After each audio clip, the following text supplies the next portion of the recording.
Shams Charania joins us now. Shams, what more can you tell us about the moves that the Nuggets made this morning? The Denver Nuggets have done a full clean out. They have parted ways with both Michael Malone as head coach and general manager Calvin Booth. I'm told Josh Kroenke and Nuggets ownership informed Malone and Calvin Booth in a meeting today that both are being fired and let go. And this is stunning because we're just days away from the end of the regular season, days away from the start of the NBA playoffs. This is tied for the, really, for as far as a firing, this is tied for with Hugh B. Brown in 1980-81 season for the deepest into a regular season we've seen a coach get fired. Michael Malone is the winningest coach in Denver Nuggets franchise history. He led that organization to a 2023 NBA championship. And the Nuggets, from my understanding, just believed that they needed a full culture reset. There's been something of a Cold War brewing between both Malone and Booth over the last couple of years. And Malone is really the established coach in place there. And now the fact that he is out, it is stunning across the NBA. Okay, so you say that it's stunning, which I feel like a lot of people are stunned by this firing this late in the season. As you mentioned, it's one of the latest firings that's happened in the NBA. Why are they doing it now? I can't. All right, I think we may have lost Shams. I don't think he can hear me. Shams, can you hear me? Yeah, I lost you guys. Sorry. All right, no worries, Shams. I know you have plenty of things going on. We'll get back to you later. Oh, you're good. You're good. Okay, so Shams, why exactly are they doing this now? I got you. Yeah. Okay, so you mentioned it's stunning. This is obviously shocking to a lot of people in the NBA. Why are they deciding to do this now? That's the biggest component to this, is you're days away from the NBA playoffs beginning. And my understanding is they felt kind of like the Grizzlies did with the departure of Taylor Jenkins, is igniting this team. They've lost 4 games in a row. They're now in the bottom half in the league in defensive rating. And so they felt like the signs were there that this season was not going to end well.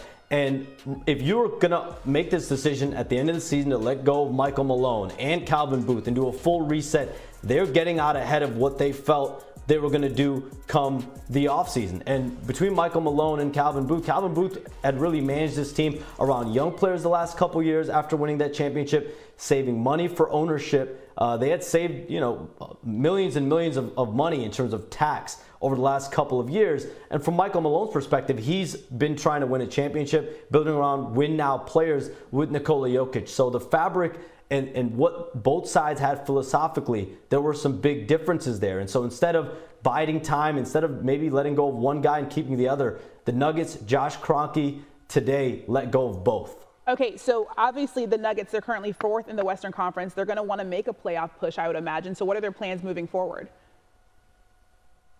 David Adelman will be the interim head coach. Right now, they don't have an acting general manager.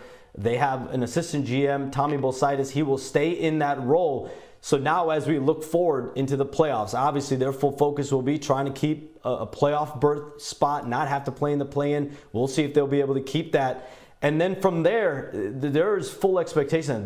What we're going to see here is a full-on search from the president role as well as the head coaching role. And they had Tim Connolly there. He was really the architect of this Denver Nuggets team, drafted Nikola Jokic, Jamal Murray, traded for Aaron Gordon, drafted Michael Porter Jr. He departed to Minnesota a few years ago. Calvin Booth emerged as the general manager, and he made a couple of moves that helped propel this team to an NBA championship as well. And now, stunningly, so late in the season, both are out. Yeah, I like that you keep using the word stunning because it is a very shocking move here this late in the season. Again, the Nuggets making a clean sweep. Shams Charania with the latest. We'll have Ramona Shelburne joining us later in the show to talk a little bit more about this. Thanks, Shams. As for the teams ahead of the Nuggets right now out west, Lakers and Thunder meet for the second time in 3 days tonight. On Sunday, LA put on a dominant performance, beating OKC by 27 points and putting themselves in the driver's seat to lock up the 3 seed in the West. Now, the Lakers have almost their entire rotation questionable or out tonight against the Thunder. LA has 4 games left in the season, including Luka's first game back in Dallas tomorrow night. Lake Show then faces Houston and closes out the season against Portland. NBA reporter Dave McMenamin joins us now from Oklahoma City. And Dave, we just saw the injury report. Bunch of guys questionable. What can you tell us about the likelihood that LeBron, Luka, Austin Reeves, any of them play tonight?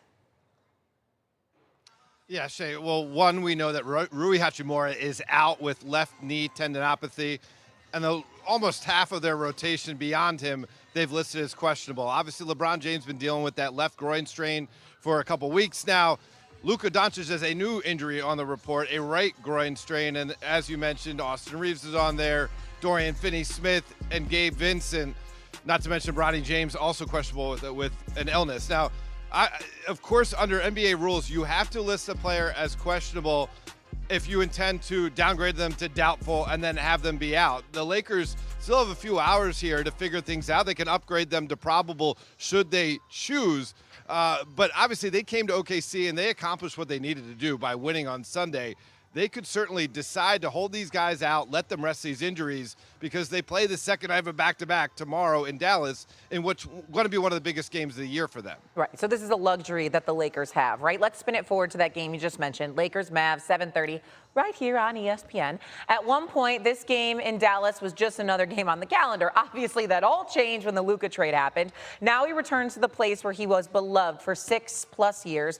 What are the Lakers saying about what they're about to face tomorrow night?